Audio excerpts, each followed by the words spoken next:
Bien, ben, moi également, je remercie les organisateurs de la réunion de me donner la parole. Et comme j'ai statut d'invité, je remercie 2 fois en tant qu'invité. Et en tant qu'invité, je me suis permis un privilège qui est, comme le titre du débat est un peu long, je l'ai réduit à écologie et défis démocratiques.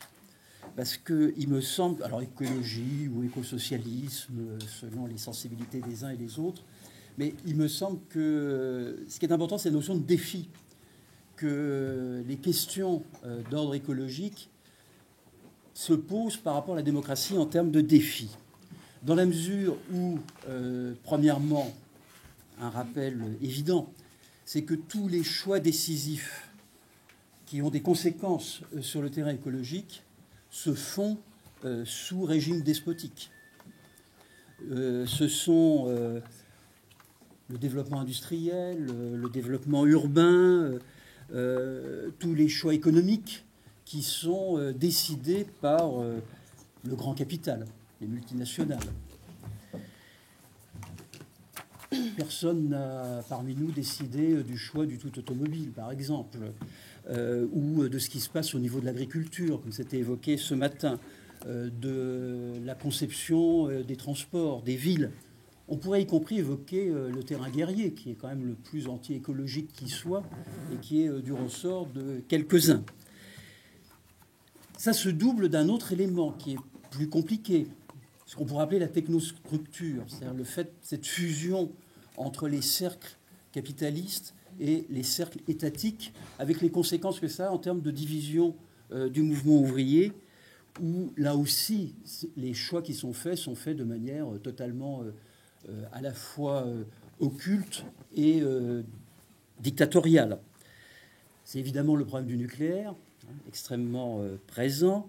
C'est tout ce qui concerne les grands projets qu'on peut caractériser aujourd'hui comme inutiles, Notre-Dame-des-Landes, ce qui se passe au niveau du Grand Paris, les choix qui sont faits, et puis bon, les questions plus générales de l'énergie. Donc tout ça est connu et voilà, c'est ce que je mets derrière cette idée que tous ces choix-là qui ont des conséquences majeures sur notre environnement sont des choix qui échappent à toute discussion et détermination d'ordre démocratique. Il y a un problème qui est peut-être plus complexe, qui est celui du statut de la science, de la technologie dans nos sociétés. Ce statut, et qui est là aussi élément déterminant par rapport à toutes les questions écologiques. Ce savoir, il est un savoir qui est porté par les citoyens, par les gens, par nous, vous, etc., mais qui est totalement disséminé et qui se trouve accaparé par le pouvoir qui est au service du capitalisme.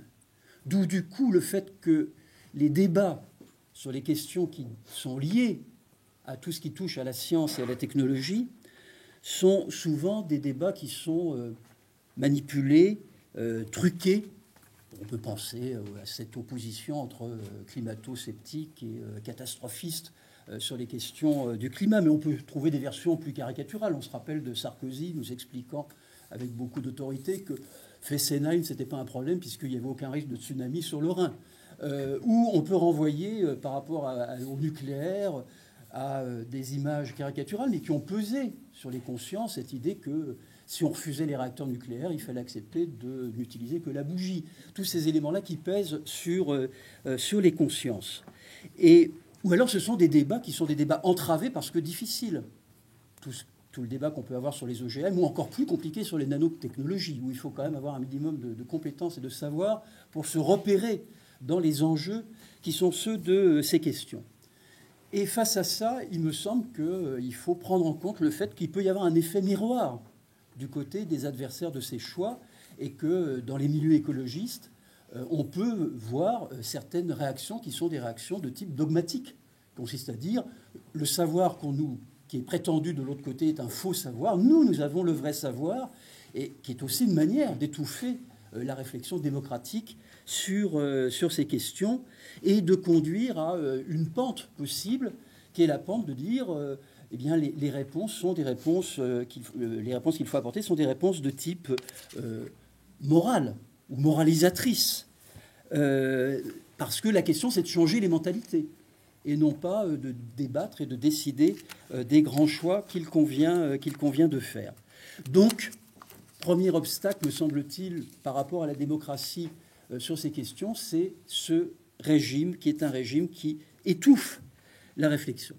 Mais il me semble que derrière cette opposition, ce sera mon deuxième point, derrière cette opposition entre ce qui serait de l'ignorance d'un côté et un savoir de l'autre, une domination d'un côté et de l'autre côté un pouvoir, il y a une contradiction fondamentale, alors à voir si elle peut être dépassée dialectiquement, mais une contradiction entre démocratie et maîtrise des questions et des choix écologiques. Pourquoi ?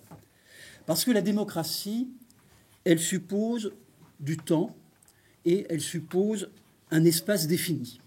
Le temps, qui est en général un temps long, difficile, c'est le temps de la délibération pour permettre des décisions qui soient acceptées par tous, qu'on soit majoritaire ou minoritaire. L'espace défini, c'est celui du forum, c'est celui du parti, c'est celui de l'association, c'est celui de la nation ou d'un ensemble de nations. Mais il faut qu'il y ait une définition de cet espace où la délibération peut se faire et où la décision peut se prendre. Et puis il faut un sujet du débat démocratique. Et ce sujet, c'est un ensemble de citoyens qui sont égaux en droit pour intervenir et pouvoir décider de cela. Un peuple qui est lié par des liens forts de solidarité. Ça, ce sont les exigences qui autorisent la démocratie. Sur les questions écologiques, on voit que ces coordonnées sont différentes. Le temps n'est pas celui de la délibération et du choix. C'est soit un temps de l'urgence. Si on évoque par exemple les questions de la transition énergétique, on voit bien qu'il y a des choix qui sont de l'ordre de l'urgence, qui se font maintenant et qui se font pour des décennies. Ou alors c'est un temps très long, un temps qui est intergénérationnel. Et donc on est dans une temporalité qui est différente de celle de la démocratie. Et puis surtout, les choix écologiques amènent à se confronter des individus qui sont en situation d'extrême inégalité. Inégalité des savoirs, je l'évoquais à l'instant, inégalité des pouvoirs, inégalité des avoirs, puisque l'on est dans une société où règne la concurrence acharnée, la lutte de tous contre tous. Donc il me semble qu'on a une contradiction d'ordre structurel lorsqu'on réfléchit sur ce qu'est la démocratie, ce sont ses exigences et ses conditions, et puis ces questions qui sont les questions de choix écologiques.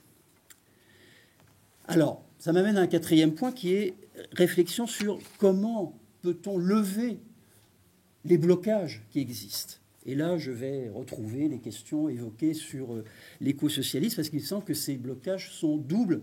D'un côté, il y a des blocages du côté de la conscience écologique.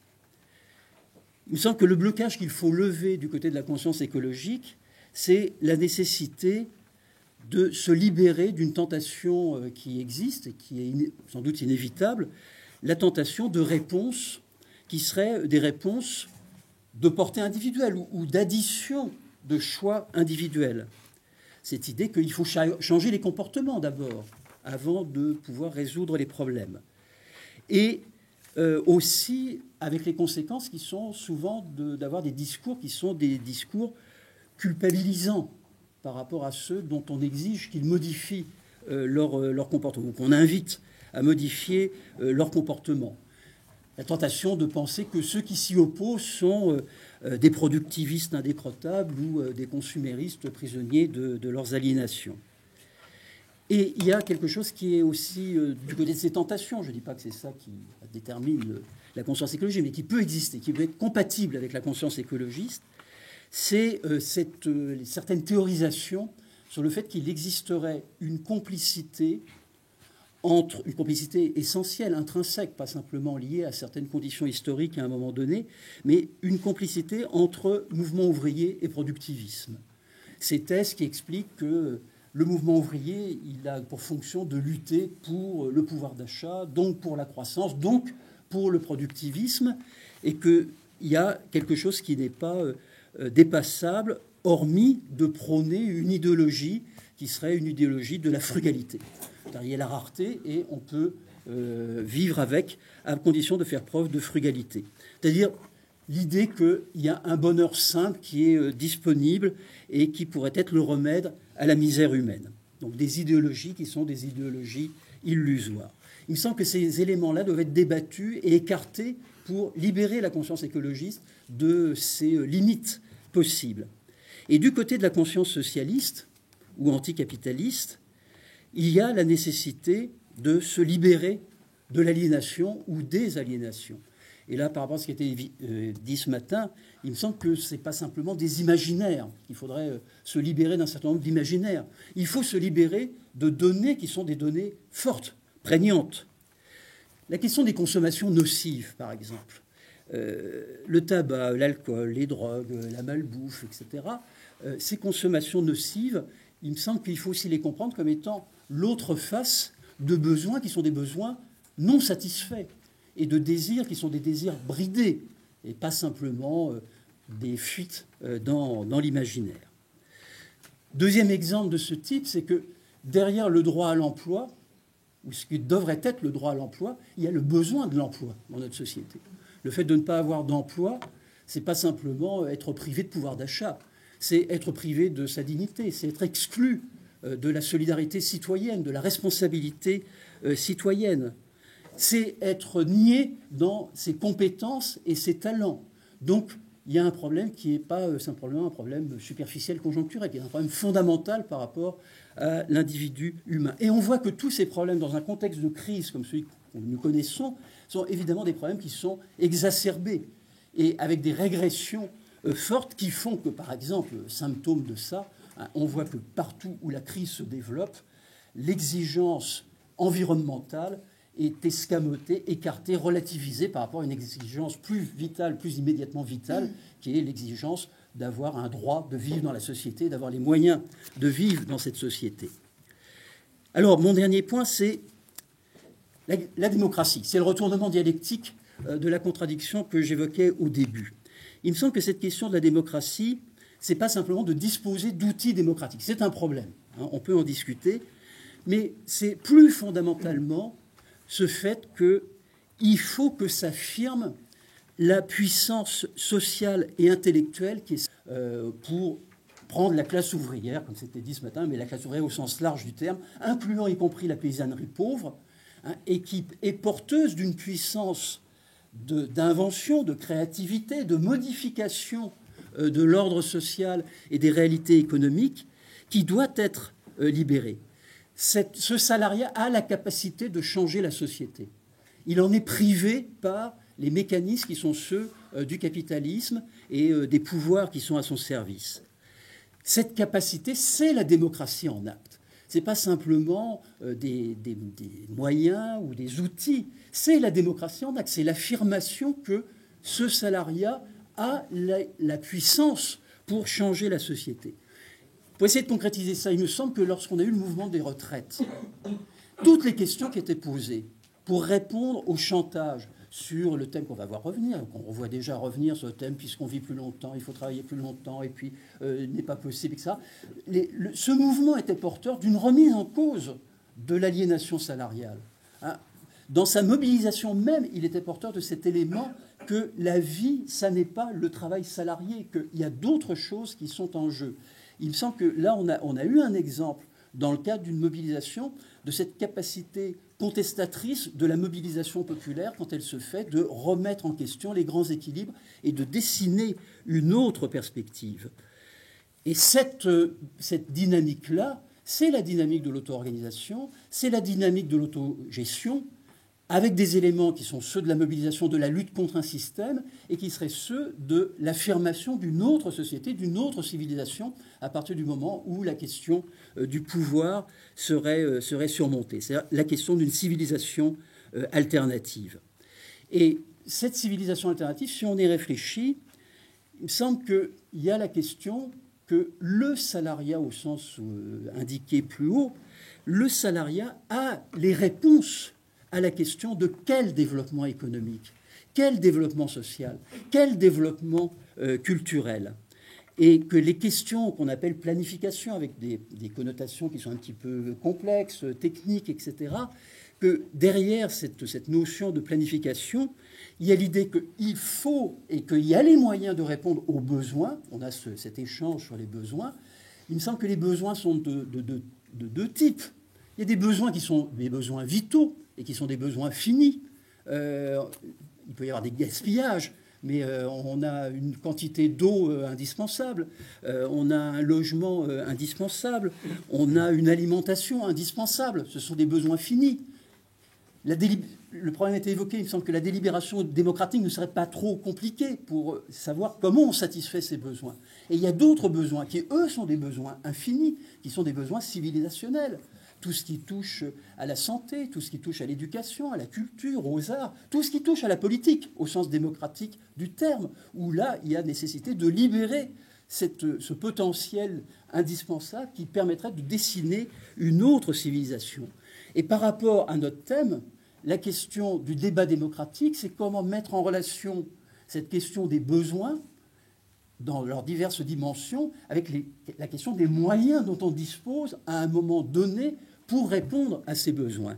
Et ces moyens, ils sont effectivement, et c'est là où on retrouve la question de la conscience écologique, nous savons maintenant que ces moyens qui font appel à des ressources qui, elles, sont limitées et qu'il y a nécessité de gérer de façon rationnelle, sérieuse, responsable, la gestion de ces ressources naturelles pour répondre aux besoins qui sont dessinés précisément.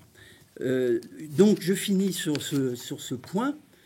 Il me semble que avec tous ces éléments-là, on a la perspective qui est la perspective utopique de l'autre civilisation, mais utopique ou pas au sens qu'elle serait absolument inatteignable, qu'elle est à construire progressivement, mais en relation avec le fait que c'est dans la lutte de classe que ça se joue. Parce que la défense de ce projet-là est une confrontation. Ce n'est pas simplement de l'ordre de l'idéologie, d'avoir de bonnes idées, etc. C'est de l'ordre de la confrontation, de la lutte contre les privilèges qui bloquent la dynamique possible de mise en mouvement de ces mobilisations. Et je conclus sur ce point, parce que ça rejoint la question qui a été évoquée ce matin sur quel groupe social.